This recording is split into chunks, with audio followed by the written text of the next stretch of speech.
গণেশ পুজোয় ভেবেছিলাম তো দিতেই পারবো না, আমি এত মন খারাপ।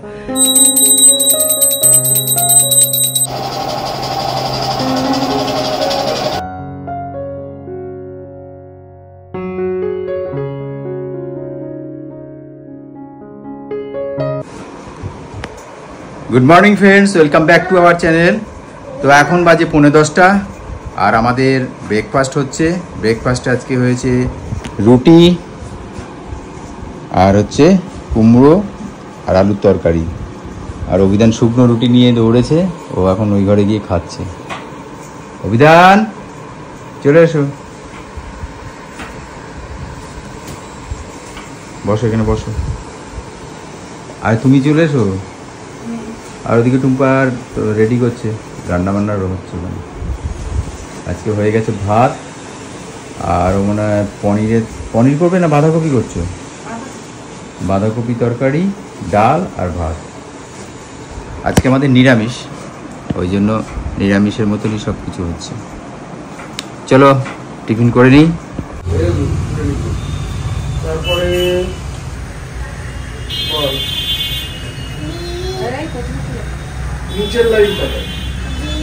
Morning everyone, welcome back to the channel, to a new blog. তো আজকে অনেক দিন পর আমি আবার ভিডিও করছি। প্রায় এক সপ্তাহ, মানে গত সপ্তাহ থেকে আমি ভুগে যাচ্ছি। মানে আজকে তো বুধবার, গণেশ চতুর্থী, আর গত সোমবার থেকে আমার শরীরটা ডাউন খেতে শুরু করেছে। মানে এই সোমবার না, তার আগের সোমবার। মানে অ্যাঞ্জেলারাও গেল, সেদিন আমার সকাল থেকেই শরীরটা ভালো নেই। তার আগেই আর কি রোববার দিন থেকেই আমার ঠান্ডা লেগে রয়েছে। তারপরে তো যাই হোক ওরা গেল, তারপরে ছেলেকে ডাক্তার দেখাতে নিয়ে গেলাম। তারপরে আমার জ্বর লাগছে, আমি ক্যালপল খাচ্ছি, কিছুতে কিছু হচ্ছে না। বৃহস্পতিবার দিন খুবই বাড়াবাড়ি, তারপরে গিয়ে ডাক্তার দেখালাম। তারপরে আবার শরীর খারাপ করলো, আবার শুক্রবার ডাক্তার দেখালাম। তারপরে গিয়ে একটুখানি জ্বরটা ঠিক হলো, তো তারপরে শুরু হলো পেট খারাপ, বমি। এই করে করে করে করে আজকে বুধবার, আজকে গণেশ পুজোয় ভেবেছিলাম তো দিতেই পারবো না, আমি এত মন খারাপ। কদিন ধরে খুবই মন খারাপ যে গণেশ পুজোটা দিতে পারবো না। কত সুন্দর প্যান্ডেল করে পুজো টুজো দিই, ভোগ করি, সেটা কিছু করতে পারবো না, খুবই খারাপ লাগছে। আর কি করবো, যেরকম শরীর থাকবে সেরকমটাই করতে হবে। তো আমি এখন স্কুলে গিয়েছিলাম সকালবেলা, কদিন ধরে আমি টোটোতেই যাচ্ছি, টোটোতেই আসছি। মানে গাড়ি চালাতে পারবো কিনা সেটাও জানি না, কারণ আমার খুব মানে মাথা ঘুরছে, মাঝে মাঝে টাল খাচ্ছে। তো স্কুল থেকে এসে ছেলেকে পাঠানি, ছেলের আবার জ্বর। মানে আমার জ্বরটা একটুখানি ধরলো, তো ছেলের জ্বর স্টার্ট হলো। তো ওকে আর পাঠাইনি, আজকে দেখি কাল থেকে পাঠাবো। আজকে নিয়ে 3 দিন জ্বরটা একটুখানি ধরেছে, যেভাবে জ্বর ছিল ওরও দুম জ্বর ছিল। তো এখন স্নান টান করে এলাম, একটু পুজো দেবো, ফুল টুল এনেছে ও, পুজো দেবো। আর আজকে একটুখানি পোলাও আর আলুর দম করার ইচ্ছা আছে, যাই না করতে পারবো কিনা। আমার প্রচন্ড হাত পা যন্ত্রণা করছে, ধরে আছি। মাম্মা, তোমাকে বলেছি কিছুতে হাত দেবে না। তা এবারে মা বললো দেখি আমি যদি পারি তা আসবো। মারও শরীরটা ভালো নেই, মারও জ্বর গেল, আমার জ্বরের আগে মার জ্বর ছিল, এই আর কি। এই যে অভিধান খেলছে, ওর দাদা নিয়ে এসছে অ্যাড্রিয়ানরা। বক্সটা বাকিগুলো আমি এখানে তুলে রেখেছি, ও চারিদিক ছড়াচ্ছে তো আর পেরে উঠছি না। সেভাবে ও দুষ্টু করছে না, এক জায়গায় বসে খেলছে, বিভিন্ন জিনিসও বানাচ্ছে, খেলুক। আমি তো সবে স্নান করে এলাম। এখন উপর থেকে ও তো বলেছিলাম একটুখানি নিরামিষ বাসনগুলো নামিয়ে দিয়ে যেতে, তো নামাইনি, কিছু করিনি, আমাকেই নামাতে হবে। আর যদি সম্ভব হয় তো করবো, নাহলে করবো না ভাবছি। শরীরে দিচ্ছে না, মানে আমাদের ঘরের রান্নাটা করবো, দেখা যাক এখন। গণেশ পুজো যে আমি করতে পারবো এটা আমি ভাবিনি। এবারে যে হারে আমার শরীর খারাপ গেল, ইভেন এখনও আছে, তা আমি ভাবতেই পারিনি যে গণেশ পুজো আমি করতে পারবো। সত্যি কথা বলতে আমার মনটা খুব খারাপ ছিল। মানে ভেবে রেখেছিলাম এটা করব সেটা করব, কিন্তু যেটা হয় দেখো, প্রত্যেকবার আমরা যেরকম করি মানে মনে রাখি যে নেক্সট বারে আরেকটু ভালো করব, কিন্তু যেটা হয় মানে এবার হলো না, যার জন্য মনটা তো একটু খারাপ বটেই। তাই জন্য কি আর করা যাবে, যেরকমটা ওনারা চাইবেন সেরকমটাই হবে।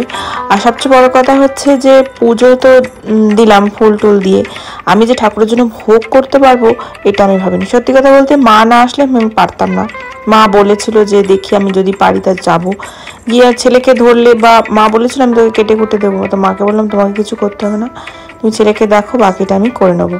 তো সেটাই আর কি, মা ছেলেকে খাইয়ে দিল, স্নান টান করিয়ে দেওয়া সব কিছু, তো ওই দিকটা আমার মোটামুটি হয়ে গেছে। তো তার জন্য আমি ভোগটা করতে পারলাম, বেশি কিছু করতে পারিনি, পোলাও আর আলুর দম করেছি। আর এখানে ও লাড্ডু আর নাড়ু এনেছিল, নাড়ু না সরি, ওই বেসনের যে লাড্ডুটা হয় সেটা এনেছিল, তো সেটা দিয়েই পুজো দিচ্ছি।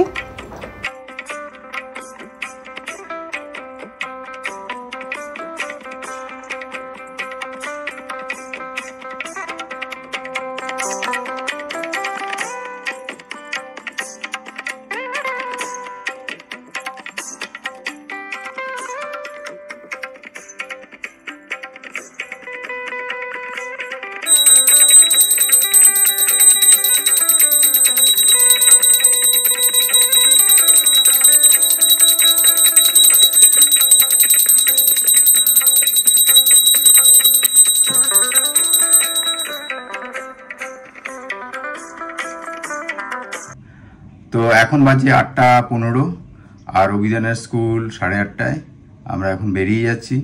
অভিধানের মা তো সকালবেলা বেরিয়ে গেছে স্কুলে, আর ফেরার সময় আমার কয়েকটা ব্লাড দেওয়ার কথা আছে, ব্লাড টেস্ট করতে হবে, কারণ কয়েকটা সমস্যা হচ্ছে, একটু স্কিনের সমস্যা হচ্ছে, প্লাস ব্লাড টেস্টটা করবো এই কারণে গ্লুকোজ লেভেলটা বেড়েছে কিনা, সুগারটা বেড়েছে কিনা দেখব, HbA1c, ক্রিয়েটিনিন আর ব্লাডের ফাস্টিংটা, এটা আপাতত করি। করার পরে টেস্টিং রিপোর্ট দেখে আর কিছু কিছু যদি সমস্যা মনে হয় ওগুলো থেকে মোটামুটি বোঝা যাবে, যদি কিছু সমস্যা মনে হয় দেন আদার্স অন্য টেস্টগুলো করব। তো চলো আর দেরি না করে আমি আর অভিধান দুজনে অভিধানকে স্কুলে ড্রপ করে তারপরে ব্লাড টেস্টের ওখানে হয়ে বাজার করে বাড়ি ফিরব। চলো। সে গুড মর্নিং। Good morning. বলো, কিছু বলবে? আমি আজকে স্কুলে যাচ্ছি, নতুন বার। আমার তো আগে স্কুলে চলে গেছে, এই জন্যে এত কথা না বললে আমরা চলি স্কুলের উদ্দেশ্যে। বলছে এত কথা না বলে আমরা চলি স্কুলের উদ্দেশ্যে।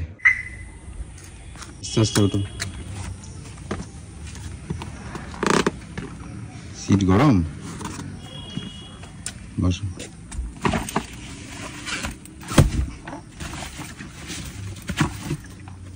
বসো বলো।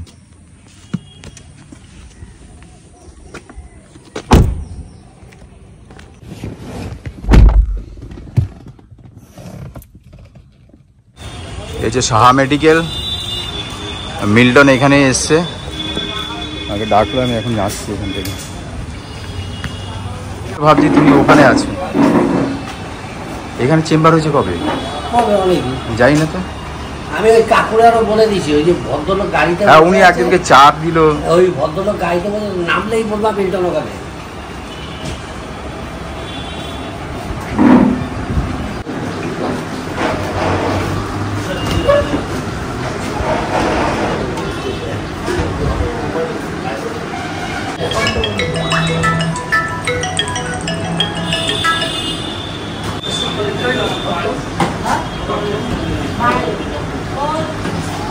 একটু পরে হলে হবে, কারণ আমি একটু কাজ করছি, দিয়ে এসছে, একটু পরে 5 মিনিট পরে।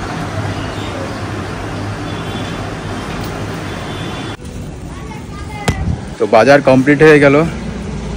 নিলাম একটু পাবদা মাছ আর সজনের শাক নিলাম, কুলেখাড়া নিলাম আর একটু কাটি কচু নিলাম। তো good evening friends, welcome back to our channel. তো আজকে বেসিক্যালি রাতে আমাদের ডিনার আর নেই, কেন আজকে ঠিক করেছি সন্ধ্যের দিকে অনেক কিছু খাওয়া হয়ে গেছে, আজকে আর রাতে খাওয়ার মতো জায়গা নেই পেটে, কিন্তু ছেলের জন্য একটু কিছু করতে হবে। তা টুম্পা ভাত বসিয়েছিল, গোবিন্দভোগ চালের ভাত, আর আমি একটু আলু ভাজা দিচ্ছি এতে। ছেলে আলু ভাজা দিয়ে ভাত খাবে, কেন ওর শরীরটাও খুব একটা ভালো নেই যে আন্দাজ কিছু দেবো। আলু ভাজা আর ভাত, মানে অ্যাকচুয়ালি ঘি দিয়ে মেখে দেবো, আর আলু ভাজাটা খেতে ভালোবাসে, বাচ্চারা এমনিতে আলু ভাজা খেতে ভালোই বাসে।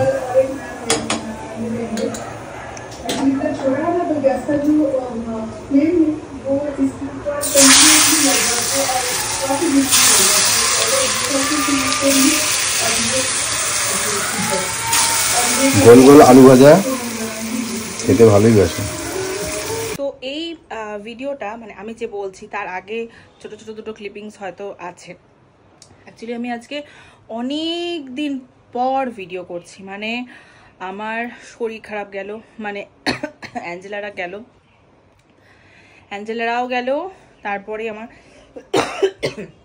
অ্যাকচুয়ালি সেদিন থেকেই, তার আগের দিন থেকে, মানে ওরা সোমবার দিন গেল, রোববার দিন থেকেই আমার মাথা যন্ত্রণা স্টার্ট হয়েছে, মানে ঠান্ডা লাগাটা। তারপরে তো সারাদিন সকাল থেকে চলছে। আমি এসে শুয়ে পড়লাম। ও বললো দিদি, ভাই বললো বৌদি তুমি শুয়ে পড়ো, রেস্ট নাও, আমরা দুই পুচকেকে স্নান করি, খাইটাই সব দেখিয়ে দিয়ে যাও কোথায় কি আছে। তো আমি করে দিলাম, আমি শুয়েই পড়েছিলাম লিটারেলি। তো আমি তারপর থেকে এই যে আমার জ্বর এলো, আর এবারে জ্বরটা না, মানে এই ফিভারটা আমার, মানে এরকম ফিভার আমার আগে কোনোদিন হয়, মানে এখান থেকে এই পুরো ভেতর অবধি তিতো, কিচ্ছু খেতে ভালো লাগছে না, জ্বরে উঠতে পারছি না, এত হাত পা ব্যথা, চারিদিক দিয়ে সমস্যা। তার আগে তো ছেলের জ্বর, মায়ের জ্বর, শাশুড়ির জ্বর ছিল, গেল। আমার জ্বর এলো, পুরো এক সপ্তাহ আমি ভুগলাম। তারপরে জ্বর শেষ হলো, আমার শুরু হলো মাথা যন্ত্রণা। মানে এই যে মাথা, আমি মানে ডাক্তারের কাছে বসতে পারছি না, মনে হচ্ছে না মাথা ফেটে যাবে, মানে পেটে রক্ত বেরোবে, এরকম যন্ত্রণা করছে। যাই হোক, সে ডাক্তার দেখানো হলো, ওষুধ দিল, সেই ওষুধ খেয়ে আবার আমার শুরু হলো পেটের প্রবলেম। সে লুজ মোশন এমন হলো, মানে দিনে আমি 7 থেকে 8 বার পটি করতে শুরু করলাম। গেল মানে 3 সপ্তাহ ধরে আমি এরকম মারাত্মক ভুগলাম। তারপরে মানে আর টায়ার্ড লাগতো, মানে ঘুম পেতো, মানে যেটা হয়। এবার তার সাথে সাথে তো দেখো, আমরা তো শুয়ে পড়লে হবে না, বাকি কাজগুলো তো করতেই হবে। তার মধ্যে শারীর লাইফও একদিন করেছি, গণেশ পুজো যে আমি করতে পারবো সেটাই ভাবিনি, প্রথমে যে আমি করবোই না। তারপরে তো যাই হোক খুব কষ্ট লাগছিল করে, তারপরে আবার একটুখানি করলামও। তো এখন তাই আজকে কালকে 2-1 দিন ধরেই ভাবছিলাম এবার ব্লগটা ঠিকঠাক করে স্টার্ট করতে হবে। এখন মোটামুটি ঠিক আছি, মানে আগের থেকে ভালো আছি। তো কালকে একটুখানি মানে ছেলের আবার, আমার জ্বর হওয়ার শেষ হওয়ার পরে আবার ছেলের জ্বর এলো। ছেলের জ্বরটা কমে যাওয়ার পর আবার কিছুদিন পরে আবার পেটের সমস্যা থেকে আবার জ্বর এলো, মানে কন্টিনিউয়াসলি আমাদের চলছে, কন্টিনিউয়াসলি। তো এই হলো ব্যাপার। আজকে স্কুলেই তো গিয়েইছিলাম সকালবেলা, এর মধ্যে স্কুল তো আছেই, ছেলেকে আনা, সংসারের কাজ সবই রয়েছে। তো হয়তো পুরোটা না করলেও কিছু তো করতে হচ্ছিল। তো আজকে এই স্কুল থেকে এলাম, এসে ও তো বেরিয়ে গেছে, আমি রান্না করলাম। ও দুপুরবেলা লাঞ্চ করতে আজকে আসবো। এখানে দেখো পাহাড় জমেছে, পাহাড়, মানে একটার পর একটা। এখানে আছে ভাত, ডিম, ডালটা সকালে আমি ওকে বলেছিলাম, রেডি করে দিয়ে গেছিলাম, ও বসিয়ে দিয়েছিল, মানে সেদ্ধ। আর এখানে ভাতটা আমি সকালে করে গেছিলাম, ডিমটা আমি এখন করলাম। ও ডিম আর আলু সেদ্ধ করে রেখেছিল। আর এখানে হচ্ছে সকালের তরকারি এক্সট্রা সেটা, আর এটা কালকের চিকেন রয়েছে অল্প একটু, সেটা গরম করে রাখলাম। তো এইগুলো কি ব্যাপার। এখন তো অলমোস্ট 12টা বাজতেই যায়, ছেলেকে আনতে যাব। ছেলেকে এনে তারপরে এবার ছেলেকে স্নান টান, কারণ ছেলেকেও এখন বলা হয়েছে মানে ভালো করে তেল মালিশ করে হালকা গরম জলে স্নান করাতে, তো সেই সব করবো। তার আগে এখন জামা কাপড় মেলবো, এইসব কাজ তো থাকেই। দেখো তারপরে ভিডিও করা, ধরো শাড়ির ভিডিও করা, শর্টস করা, এগুলো তো মানে এক্সট্রা। হ্যাঁ, তো যাই হোক কালকে করেছি এখানে টুকটাক বেশ কয়েকটা কাজ আবার টুকটুক করে করছি, নাহলে তো করতে তো হবে। এখানে যেমন এটা সরি দিয়ে এখানে রেখেছি, এর উপরে শাড়িগুলোকে রাখবো, মানে শাড়ি তো রাখারও তো জায়গা দরকার। এই মুহূর্তে আমার তো কোনো স্টোর নেই, মানে বাড়িতেই রাখতে হচ্ছে। বাড়িতে মানে কি সব তোমার জিনিসপত্র ভর্তি, এবার তার মধ্যেই জায়গা করতে হচ্ছে। তো এতদিন তো ওর আলমারিতে ছিল, আবার শনিবার দিন আরেক লটের মাল ঢুকলো, তো সেগুলো তো রাখতে হবে। তো এখন তো আর আলমারিতে জায়গা হচ্ছে না, তার মধ্যে আবার মানে পুজো জামা কাপড় ঢুকছে, মানে হ্যাঁ অবস্থা খুব খারাপ। তো যাই হোক এগুলো কালকে সরিয়েছি, পরিষ্কার টরিষ্কার করেছি। আর আজকে এখন জামা কাপড় মেলে দেখি শাড়িগুলোকে সব সেট করবো ওখানে, আর টুকটাক একটা কাজ করবো যদি সম্ভব হয়। তাহলে জানি না, আর একটুখানি টাইম আছে, 10-15 মিনিট, এবং এটা কতখানি কি করতে পারবো বলতে পারছি না। দুর্গাপুজো কিন্তু একদম দোরগোড়ায় চলে এসেছে, আর একদম জোর কদমে প্রস্তুতি এখন চলছে প্রত্যেকটা মাটির মানে ঠাকুর তৈরির যে জায়গাগুলো রয়েছে সেখানে।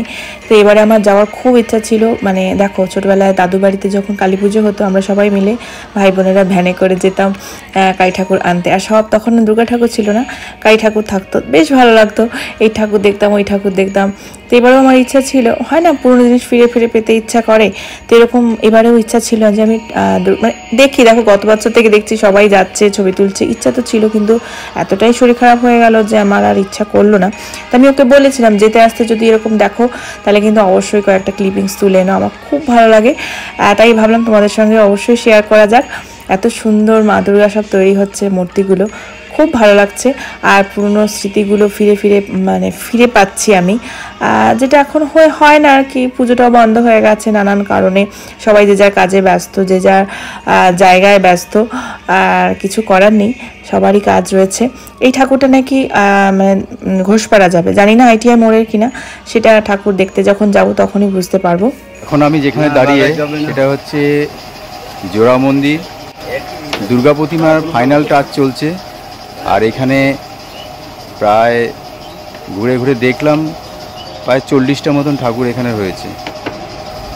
দাদা এখন ফাইনাল রং করছে।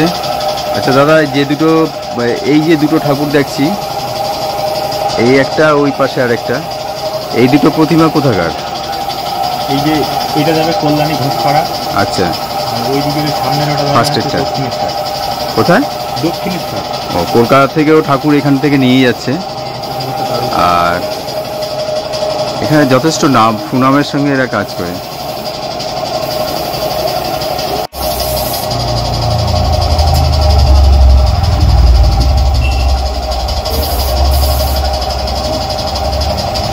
কটা অবধি কাজ করতে হয় দাদা রাতে?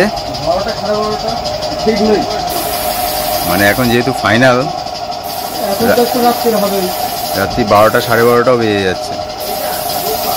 বেশিও হয়। আচ্ছা, একবার এদিকে তাকিয়ে বলুন।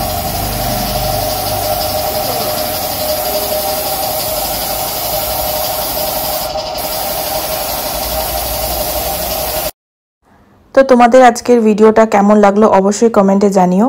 হ্যাঁ, আজকের ভিডিওটা বেশ অনেক কদিনের ভিডিও জোড়াদাপ্তি দেওয়া। যাই হোক, লাস্টে যে মায়ের মূর্তিগুলো তোমাদের সঙ্গে শেয়ার করলাম, আমারও ভালো লাগলো, আশা করছি তোমাদেরও ভালো লাগবে।